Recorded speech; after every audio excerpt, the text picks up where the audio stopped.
बै दसन गामि दरसेनिफ्राय थांगोन बिथांमोननो दिन हाजिरा मानो हरनो हाया मानो सरखाराव थादों नोंसोरलाय दिनै स्टेजफोरखौ बेसेबांबा कुटिनि स्टेज गिदिर गिदिर खुंनानै बानायनानै दिनैहाय बै गामिनिफ्राय दसन लांगोन बिथांमोननो मानो होनो हाया जायफ्रा UPPL हान्जानि बा गुबुन पार्टिफोरखौबो आं खावलायखायो जे सोरबाया जुदि बे भिडिअखौ नायनो मोजां मोनाब्ला आरो रागा जोङोब्ला स्किप खालामनानै डाइरेक्ट ओंखारखा गासैबो बर' रायजो राजा नोंथांमोनखौ आरोबाव फिन खनसे बरायनानै लाफिननाय जाबाय एक्चुअली भिडिअआ एथ'राब सिरियासबो नङा बोरैबा नायोब्ला सिरियास ओमफ्राय बोरैबा नायोब्ला सिरियास नङा ओमफ्राय बावहाय खोथाया ओंखारहैगोन जाहैबाय फरायसा आफादनिबो ओंखारगोन प्लास ओरैहाय UPPL निबो ओंखारगोन बिथां प्रमद बर'नि दैदेननाय सरखार ओमफ्राय बावहाय सोरबा सासेखौ बुंनो गोसो गैयामोन नाथाय पार्टिखौ बुंनाय लगे लगेनो सोरबा सासेनावबो थांहैगोन आं नाम मख'नो साना जाय मानसिखौ मख'नो सानाखै बिथाङा जाहैबाय माने बिथांनि नामखौ मख'आ आरो जिबनावबो आं बिथांनि मुंखौ मख'नाय जानाय नङा बुंनायबो नङा बिनि बारै खिन्थु बे जिहेतु दैदेनगिरि हिसाबै जोंनि BTR नि बा BTC नि दैदेनगिरि हिसाबै जोंनिनो प्रमद बर' CEM बिथांखौ एसे बुंनो गोनां बायध'था जासिगोन प्लास लोगोसेयावनो बिथां दिपेन बर'खौबो एसे बुंनाय जासिगोन खारन बिनि ब्लेसिं नांगौ जायो नालाय आंनो ब्लेसिं नांगौ जोंनि जेसेबां ससियेल मिडिया सालायग्रा बिथांमोननो दिपेन बर' बिथांनि ब्लेसिंखौ नांगौ आरो आं लानो लुबैयो माब्ला मोनगोन बिथांनि ब्लेसिंखौ जमनानैसो दं आं नेनानैसो दङ दा खोथाया जाहैबाय मा आं भिडिअ एसे खोन्थाना होनि दे नोंसोरो एसे नायबा मोजां बुजिसिनगोनदां दाउथुगुरियाव UPPL नि मिटिं जादों बेनि थाखायनो जोंनि स्कुलखौ बन्द होदोंमोन सानसे बन्द होदों सानबा मानि थाखाय बन्द होदों दाउथुगुरियाव UPPL नि मिटिं जादोंमोन नोंसोरखौ बुलुनसर लांदों ना मादों औ नोंसिना ओरैनो माला खुलिगोन स्कुला बुधबाराव आच्छा खोथाखौ आं ससेल' खोन्थाबाय दाउदैगुरि क'क्राझार दाखालि जिहेतु क'क्राझार डिस्ट्रिक्टआव UPPL नि कनफारेन्स मोनसे जादोंमोन आंहा बावहाय कनफारेन्स खुंनायाव बुंनांगौ जेबो गैया सोरबा BPF आबो खुंगोन सोरबा UPPL आबो खुंगोन सोरबा BJP कंग्रेस कंग्रेस माबा माबि आग्रुं बाग्रुं बेफोर पार्टि पलिटिकेल हान्जाफ्रा खुलिगोन बा खुंगोन आं बावहाय बुंनांगौ जेबो गैया सोरबाया खुं बेखौबो कनफारेन्स खुंनायाव आंहा बुंनांगौ जेबो गैया बयहाबो गाव सफैयोब्ला बयबो आफादा दल संगठना कनफारेन्सखौ खुङो आबसुआबो खुङो माबायाबो BPF आबो खुङो बयबो खुंलायो खुंथोन मोजांनि बाथ्रा खुंनांगौ आरो खुंथाय बिदिखौ खुंलांनांगौ अब्लासो जोङो बयबो रोंलायो बा मोनथिलायलायो बाथ्राया जाहैबाय मा कनफारेन्सनि नामाव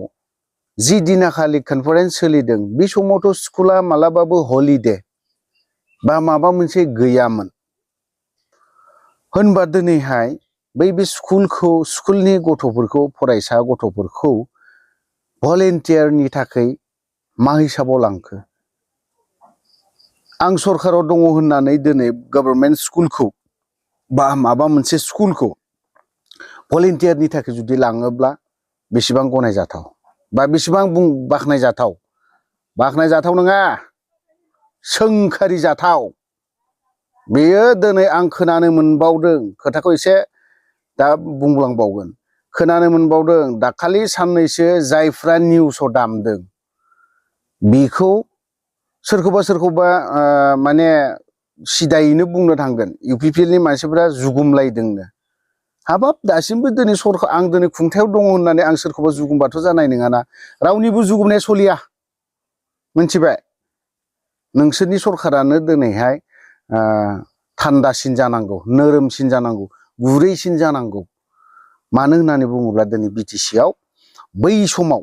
दाङाबाजि बुदलाय सुदलाय दानलाय सुदलाय बिदिमोन नाथाय दानि दिनाव दिनैनि दिनाव गोजोन गोरोबथा माखौ होनना बुंदों गोजोन गोरोबथायाव नोंथांमोना दिनै इउपिपिएलआ सरखार सालायदों गोजोन गोरोबथा जादोंब्ला दिनैहाय गोजोन गोरोबथा जादोंबा गोजोन सान्थि सुख सान्थि जादोंब्ला जुगुमनाय हेबिदा गार इउपिपिएलनि मेम्बारफोर सोद्रोमाफोर केडारफोर आं बे बाथ्राखौ बुंदों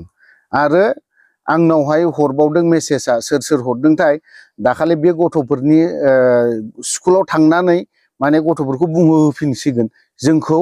बेयाव भलेन्टियार खालामनो थाखाय लाङाखै होननानै बेफोरबायदि बुंनो होनो थांफिननो नागिरदों इउपिपिएलनि सोद्रोमाफोरा खारन लाजिदों मानसि गैया इउपिपिएलखौ सापर्ट खालामा रायजो राजाया ओंखायनो भलेन्टियार मोनाखै गामियाव रायजोफोर गैयामोन गामियाव इउपिपिएलखौनो जुदि बर' रायजो राजाफ्रा जुदि सापर्ट खालामथारदोंमोनबा मानो लायनो हायाखै दिनै रायजोनिनो सरखार नोंसोरखौनो दिनै परिबर्तननि नामाव नोंथांमोनखौनो सरखार दाहोदों मानोथो दिनै नोंसोर लायनो हायाखै आरो बावहायनो बुंफिननो नागिरफिनबाय आङो दाजाबफिनबावनोसै दिफेन बर'नि बाथ्राखौ बिथांनि बाथ्राखौ आङो बिथाङाथ' दाखालिनो बुंखादों जायफ्रा इउटुब सालायग्रा बिथांमोना खामायदों बिथांमोननो आं ब्लेसिंसो होगोन आं ब्लेसिं लुबैदों दिफेन सार नोंनिखौ नोंनि ब्लेसिं लुबैदों आं मिथिबाय आं बे ब्लेसिंखौ माब्ला मोनगोन आं नेनानै दङ मिथिबाय आरो जोंनि ब्लेसिं नांगौबा जोंबो हरगोन नोंनो ब्लेसिंखौ बेफोर गथ'फोरखौ नाय सार दिफेन सार नोंथाङा फरायसा आफादनि आफादगिरि जेब्ला इउपिपिएलनि कनफारेन्स खुंदों अब्लानि समाव नोंथांमोना बेफोरबायदियाव बारा लाङा भलेन्टियारनि नामाव नोंथांमोना एबसुआ बारा लांबावा दिनै इउपिपिएलआ मा हिसाबाव भलेन्टियार बेयाव लांनो मोनखो दिनै एबसु थाइसे थानायावबो मा हिसाबाव लांनो मोनखो मानो नोङो दिनै दिफेन बर'आ दिनै बेफोरनि फारसे मानो बुंनो हायाखै जायनि जाहोनाव दिनै जोंनि उन्दै उन्दै गथ'साफोर फरायफुनाय गथ'फोर दिनैहाय गुबुन गुबुन लाइनजों खारनो हमदों मानोथो दिनै सारमोना दिनै दिफेन सारमोना एबसुनि प्रेसिडेन्ट दिफेन बर' सार नोंथांमोना दिनै मानोथो एवारनेस प्रग्रामखौ मानो लाबाय थादों साइकेल रेलि बाइक रेलि माबा माबि आग्रुं बाग्रुं रेलि लालायबाय थायो 2 घन्टा 3 घन्टा बेफोरबायदि धरना मानो लाग्लुंबाय थायो बेफोर गथ'नि बारै भबिसत बेफोर गथ'आ भबिसत गैया नामा सार दिनै बेफोर गथ'आ मा बुंदों जोंना स्कुला खथि जादों स्कुलाव जों क्लास खालामनो मोनाखै साननै भलेन्टियारनि थाखाय लांदों बेखिनि बाथ्राखौ बुंदों बिसोरो बेफोरनि बारै सारमोना मानो बुंनो हायाखै दिफेन बर'मोना ना नोंथांमोनाबो बावहाय माबाफोर दङ नामा माबाफोर सिन्था धारा खालामदों नामा माबा मोनसे सानदोंब्ला दिनैसिमबो प्रमद बर'खौ बुंनानै हो सिदा सिदिनो प्रमद बर'आ नोंथाङा स्टुडेन्टफोरखौ इउज खालामनो बा बाहायनो भलेन्टियार हिसाबै लांनो मोना होननानै बुंना होनाया मोजां जागोन होननानै आं सानदों दिफेन बर' सार आं दिनै जिबनावबो नोंखौ सार होनफ्रामो दिनै सार होनदों खारन नोंसोरो दिनै गोरों गोरा नालाय हाजार हक बैसोआवबो देरसिन सारआ गिदिर सार होननाया गिदिर बाथ्रा नङा मोजांसो होननांगौ बयबो खिन्थु दिनै बिथांमोना मा खालामबाय थादों बेफोर गथ'फोरखौ मिस इउज खालामनायफोरबायदिखौ आं नुदों क्लास खालामनायखौ गारहोनानै दिनै दिफेन बर'आ बेफोरबायदिखौ जेबो इन्टारेस्ट होआ जेबो बुङा आबसुफ्रा माबेबा मोनसे नुयोब्ला जेरै नाम एरै खामानि बेफोरबायदि सोरखौबा बिराद सोंखारिलायनो हायो बिसोरबो दिनै बेफोरबायदि मानसिया दिनै मानो जेबो बुंनो हाया बेफोरबायदिखौ स्कुलनिफ्राय लानानै थांदों स्कुलनि नामाबो आंनाव दङ बेखौ आं दाहाय खोन्थानानै होगोन मा स्कुल बबे जायगायाव जादों बेफोरो रोखा जाजोबनानै दङ बेफोरखौ माने जेबो बुंनो हाया मा दङ बेफोराव नैबेबो स्कुलनि नामा नैबेनो बेनो बेखौ नुबाय दा रायजोफ्रा माबानि नाम क'क्राझार डिस्ट्रिक्टनि स्कुल बियो आं प्रमद बर'खौ सिदायै बुंगोन नोंथांखौ रायजो राजाफ्रा मोजां मोनला मिथिबाय बेफोरबो मोनफा मोनफा फोरमान प्रुफ बेफोरो मिथिबाय बेफोरो मोनफा मोनफा प्रुफ नोंथांमोना भलेन्टियार गैया गामियाव दिनै नोंथांमोना गारियाव गारि थिनहरनो हागौ बास लुन्द्रुन बेसेबा गिदिर गिदिर बास थिनहरदों बावहायनोथ' नोंथांमोना बुंनो हायो जे गामि दरसेनिफ्राय जेसेबां बिटिआरनि बर' रायजो राजाफोर गामि दरसेनिफ्राय दसजन भलेन्टियारनि नामाव दसजन इउथ्सफोरखौ सेंग्राफोरखौ बेखाराव थानाय सेंग्राफोरखौ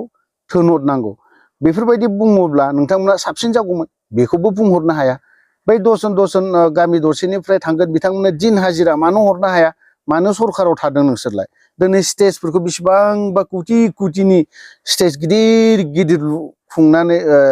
बानायनानै दिनैहाय बै गामिनिफ्राय दसजन लांगोन बिथांमोननो मानो होनो हाया स्कुलनि गथ'फोरखौ लांस्लायस्लाय दिन हाजिरा होनानै भलेन्टियार हिसाबै मानो लांनो हाया फैसायानोथ' नोंथांमोनावथ' जोबनो थाङा नोंसोरनो सरखार नोंसोरनावनो फैसा जोब थ' खोथाखौ गोबां बाथ्रा बुंबाय प्रमद बर'नि बारै प्रमद बर'आ दिनै बिथांजों मानसि गैला बे मोनसे रोखा आरो फोरमान 5 बोसोराव इउपिपिएल सरकारा जोदोबबाय आरो जेनबाय सोरबा बिपिएफ फैगोन आं बेखौबो बुंनो थाङा सोरबा बिजेपि फैगोन बेखौबो बुंनो थाङा कंग्रेसजोंबो गैया बिजेपिजोंबो गैया इउपिपिएलजोंबो गैया बिपिएफजोंबो गैया आं गेजेरनि मोनथिबाय बिपिएफआ मालाबा माबा मोनसे मावोबा बेखौबो ज्रेम होगोन जेबो खोथा गैया खिन्थु फोरमाना बिनो इउपिपिएलआ 5 बोसोराव जिरायखाबाय आरोखि बे सिगांनि टायारा पाम्पसार जागोन बे अब्लानो गब्रायना थाहैगोन थ' लोगोफोर भिडिअखौ बारा गोलाव खालामनो सानाखै बावहायनो दोनथ'बाय जय बर' हारि